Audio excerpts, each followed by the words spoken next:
Sefer Torah on the side, and we take the. I'll have questions at the end. No questions because we have a lot to talk about, and Kubi will answer it. But keep it in mind, at the end we have time for the questions. Okay? So let's see now. We have over here. We have our piece of parchment. Now, do those come from the actual? This is the same piece of parchment. We cut it into thin strips. Okay? Because we're writing now a pair of tefillin. So we know a pair of tefillin consists of the batim. Okay.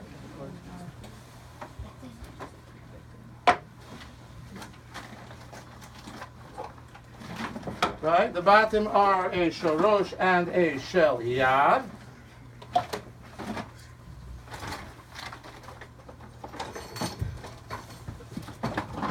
Okay, so we have a shorosh and a shel yad. Anybody know which is the shorosh? You went tefillin, so you all know which is the shorosh, right?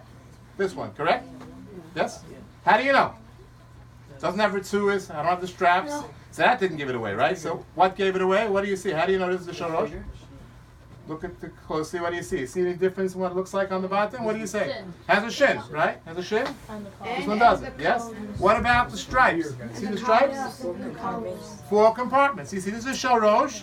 This is a shel yad. So I had a very interesting story. It's a customer service issue. We sent out a pair of tefillin to somebody who lives in Glendale, Wisconsin. Never had tefillin before. It seems it must have been Chabad. Came up to his office to introduce him to mitzvah's tefillin. He came by. Excuse me, sir, you're interested in participating in Tefillin Tuesday. And he said, what's Tefillin Tuesday? He says, well, you know what Tuesday is? Yeah, that's the day of the week. Every Tuesday, we're in your neighborhood and we assist people with the mitzvah of Tefillin. And the guy says, what's that? Unfortunately, he says, Jewish, I know nothing. I'm very embarrassed to say that I know very little about my Jewish heritage. Please teach me. Yes, I am interested. It's about time. 68 years old. Yes, please come. So Tuesdays for the next 6 to 8 weeks, I would say. He came by. Marianne, hold my calls, 9 to 9:15, an appointment with the rabbi, and it came up. Now, after a few weeks, he discovered that tefillin is not just Tuesday, but there's also wrapping Wednesday, right? We have Tuesday, Wednesday, Sunday, Monday, Tuesday, Wednesday, Thursday, Friday. And he also discovered that somebody who wears tefillin doesn't wait for somebody to bring them. He buys his own. So he called up to order a pair of tefillin over the phone. 1-800-45-TORAH. Easy number. Try to remember that. You never know. It may come in handy. And he orders a pair of tefillin. The guy says, I'd like to order a pair of tefillin. He said, yes, sir, please. What type of tefillin would you like? And the guy says, huh? Type of tefillin. What do you mean? He knew types. He first found out about tefillin. Now you tell me the different types. He's thinking, oh, this is getting too much. The fellow says, listen, all I know is telling you different ranges. I buy quality. Give me the best. What time do we have to go? Oh, you go. All day. Okay, all day. Okay, so the guy says, I buy quality. Quality, great. So we decide on a price. And he says, they'll send me a deluxe pair of tefillin. Now, we never really had anybody order deluxe that way. You know, I want to know if he wants it with fries and a Diet Coke or a Sprite. That's not how you order tefillin. Or Huder, your Asher, or Beinu Tam, Beis Yosef, Arizal, but deluxe? Okay. We understood what he said. Meanwhile, he shipped out the deluxe pair of tefillin. He gets his tefillin now. He opens up his tefillin. He's looking at it for the first time. The guy is upset. He said, I ordered a pair of tefillin. You guys ripped me off. Deluxe pair of tefillin. So he assumed that this was deluxe, okay, the shorosh. He said it had monogramming and detailing. This must be the deluxe version. And he expected a pair, like a pair of shoes. Right shoe is lace, left shoe lace. Right shoe buckle, left shoe buckle. So he says, doesn't match. He expected the deluxe to be both like this. When they put them on quickly on Tuesday, he didn't have a chance to look at them closely. You know, one on the hand, one on the head. But now he bought them. He spent a lot of money. He's looking at them and he sees, hey, they're different. One has a monogram, one does not. One has pinstripes, does not. Now, are these pinstripes? What do you say? Are they pinstripes? You said there are 4 compartments. So you see, they really are 4 separate compartments. As you see here, this is for demonstration purposes only. If your tefillin should chas v'shalom ever look like this, you call Hatzalah immediately. It's an emergency. Never should they separate like this, even slightly. They have to be perfectly square and pressed together. But you do see that they are 4 separate compartments. Is that correct? Okay. So tefillin are pressed together. What you see, those little stripes, are where they're joined together, but they're not joined with glue. They're pressed together. 4 separate, independent compartments. You hear that? If you ever see tefillin when they're listing in the Hidurim of tefillin, it says prudos legamri, totally separate. There's no glue between the compartments. Understand? That's a very important fact. So these are not glued. So we have 4 separate compartments. He noticed the shin. Now you want to hear his third complaint? He said, 1, pinstripes. Don't match. 1, monogram. Doesn't match. But he said, you think I'm totally illiterate? You sent me an irregular set, mismatched, a misprint. Excuse me, sir. Why do you say that? He says, because even I know, as illiterate as think I am, there's no such thing as a 4-headed shin. You ever see a 4-headed shin before? How many guys have a 4-headed shin on their tefillin? Anybody? I hope you do, right?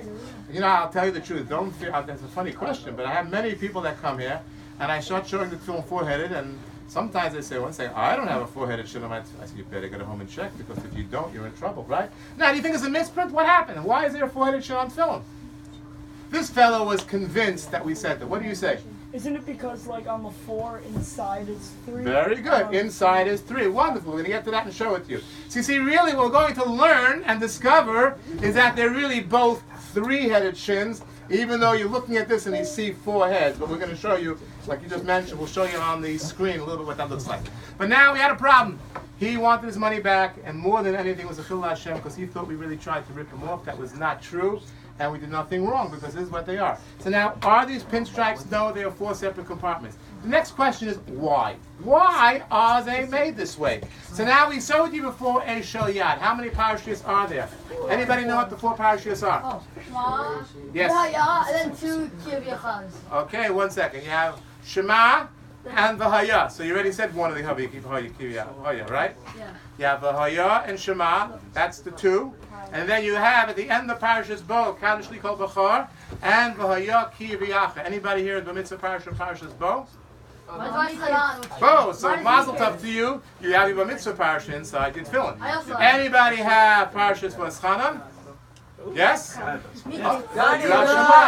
How about parashas Akev? Me. Wonderful, great. Now, my bar mitzvah parasha was not Parshas Bo.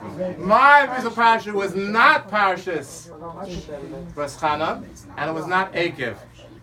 I told you my birthday was. You didn't listen. Come on, guys. I'm waiting for the first. What do you think they're laying on the first day? The first day Chalom Pesach. Kadosh Li Kol B'chol V'haya Ki V'yacha. That is the Kriyas HaTorah of the first day Chalom Pesach. So I really have my bar mitzvah parashas inside my tefillin. Maybe I was born on that day. Maybe that's why I got into this, into the blood about working with film. But that's it. So now, why do you think these 4 parashas out of a whole Sefer Torah? We mentioned 245 counts. Why these 4? Anybody else? Anybody else want to try? What do you say? What's the reason? What do you think? Because that's when it mentions Philip. Good. Simple. I'm not asking hard questions, guys. Don't you think that these are major questions? You know all the answers. The answer is because they mention the mitzvah of tefillin. Now, you all know in Shema, there's a sentence that mentions the mitzvah of tefillin. You all know it by heart. I'll start and you finish, okay? In Shema. In Shema, we have 1 pasuk. Uk, shar, tam, le, os, al. Stop. Right there. That's the sentence. The next pasuk, Uchsav Tom al Mezuzot Beiseva, is the mitzvah of mezuzah. That's why if you look at a mezuzah, you'll see a mezuzah has 2 parashiyos, Shema and V'hayim Shema only, whereas Tefillin, all 4, because all 4 of these parashiyot mention the mitzvah of Tefillin. But now let's translate that sentence, because that sentence has the answer to our question of why the shel yad is only 1. And now, because the shel yad is only 1, look at this. We have 4 parashas written on 1 long strip of parchment, which is rolled up and put inside the shel yad. As you see here, the 1 open crevice. You see that? This is the shel yad. And then we have another set of parashiyot, the same 4 parashiyot, written on 4 individual sets, separate pieces of parchment, because they are put into like the mail slots. As you see here, it looks like the mail slot. You see little mail slots inside? 1, 2, 3, 4. Kaddish, V'kiviyacha, Shema, and V'hayim Shema. Literally a mail slot. Mail has an address, right? You do not want your mail going to your friend's house. You have an address. You want it to be delivered exactly with a zip code. So too the parashas have an address. Kaddish is number 1. V'kiviyacha is number 2. Shema is number 3, and V'hayim Shema is number 4. And if they should chas v'sholem get mixed up, guess what? Puzzle. It's like getting a beautiful, expensive flashlight. You're going away to the country before the summer, and you buy yourself a flashlight. Because of those blackouts in the mountains, it's never predictable. You buy yourself expensive batteries and a quality flashlight, and you put it together and the first blackout comes and you open the flashlight, it doesn't go on. And what happened? Because your little brother put the batteries in upside down. Okay, put them upside down, it won't work. You can have all the expensive components, the best, but if it's not assembled properly, it is puzzle. So you see, you can get the best parashios, the most beautiful batim. When it's put together, it has to be put together. Every step of the way has to be done meticulously and carefully. So now that we know a little bit about our parashiyot, we have to know why. So now, can we get, anybody interested in wireless tefillin? Anybody have wireless tefillin? Or you have ritzuas? Ritzuas, the straps, yes? What are wireless? Wireless, you can get you like little Velcro. You see Velcro over here? Guys like you can wear Velcro. I need a thumbtack, right? Or double-sided tape, right? What do you say? Do we need ritzuos? Yes or no? Yes. Of course we need ritzuos. How do you know? What's the first word of the pasuk? It says to wrap it. Ukshartam, right? That's the word. That's what it means, to wrap them. Thou shalt not. You have to make a knot, K-N-O-T, right? You have to wrap it around. That's what it means. So we need it. But one second. In the pasuk in the Torah, if you were just reading Torah Shebechsav, okay? You're reading from the Sefer Torah, and it says, Ushartam, you shall tie them, right? What do you tie them with? How do you know? Doesn't say. You never saw tefillin before, and you're reading the pasuk in the Torah. Do you know? No. So you see, because we know that Torah Shebal Peh and Torah Shebechsav are one. One without the other, you cannot begin to understand what it is. So we say Ukshartam. You could tie it with string. You could say I could tie it with wire. I could tie it with masking tape. How do we know Ritzuos? So we have a Gemara Menachos, and the Gemara Menachos, the rabbi didn't say, the rabbi learned the Gemara, and the rabbi knows what to say because he studied the Gemara. And the Gemara tells us about Ritzuos. The Ritzuos are made out of leather. See leather on the side? Looks like we're doing upholstery here, but this is not to cover your kitchen chairs or your leather couch. This is actually, these are actually the pieces of leather from the big size cow. And we first take it, tan it, l'shem, kedushas tefillin. This is what ritzuos look like. Afterwards, they're put on a table like you see here. And you see we have a special knife going around in a circle. And that's how ritzuos are cut. So if you guys are wondering why your ritzuos have that little twist and always bending, it's because they're going in a circle round and round. That's the width of the ritzuos. But you see, the Gemara tells us ritzuos have to be made of leather from a minamut beficha, kosher animal. They have to be black. Halacha l'Moshe Sinai. They have to have a certain width. You know, sometimes if you're not careful, you know, right now you're all bar mitzvah boys. It's fresh, new tefillin, so your ritzuos are very, very new and strong. But as time goes on, and you're using them, Be'ez Hashem, week after week, and day after day, week after week, month after year after year, it starts to stretch. And sometimes, you know, people don't realize it, but the ritzua, by the knot, can get a very thin stretch, because as you're stretching it, what happens? It becomes less. Did you know that the width for this ritzua is a minimum of 9 millimeters, okay? What millimeters are? You have a lot of the rulers have millimeter there. Okay? 2.5 centimeters per inch. Okay? So we have over here. See that? This is the width of ritzua. Should be 9 millimeters. Chazon Ish is 11 millimeters. Most of yours are above the 11, 14, 15. Why do we make it wider? Because when you're stretching it, even though this is strong, it sometimes becomes like elastic and it sometimes stretches. Just be careful, make sure the width is always the right width. That's some of the things we check for when we check a pair of tefillin, not just the inside parashas. But all this is the Gemara, Halacha l'Moshe Sinai brought down. So one word, ukshartam, in the pasuk, and we have lines and lines in the Gemara. But now the next word is really the answer to one of our questions. The next word is le'ot al yodecha, for a sign. You guys learn grammar? A sign is singular. How many is singular? One. So a sign upon your hand. How many openings do you see inside of your shaliyah? One opening.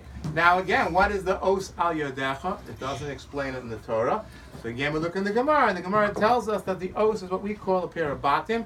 The top is called the kitzitza, the base is called the titura, the back is called the mavarta. All these words will not be on the test, unless you decide, you know, but okay. Titura is the base, the back that the ritzua goes through is called the ma'avarta, and the top is called the kitzitza. But that's what the os is. But one thing we do see from the sentence in the Torah, it is one. How about the shel rosh? V'hoyu, and they shall be. They is how many? Plural. Plural. 4. Okay, so one second. They shall be is? Plural. Plural. How many is plural? 2 or more. How do we know 4? The next word, litotofos. Litotofos is a very peculiar word, right? Or You never heard about it. Even Art Scroll doesn't know what that means. You know what Art Scroll translates litotofos? 4 to fill in between your eyes. That's cheating. That's not an English word. So we'll look at the old Birnbaum Hebrew Publishing. Phylacteries gives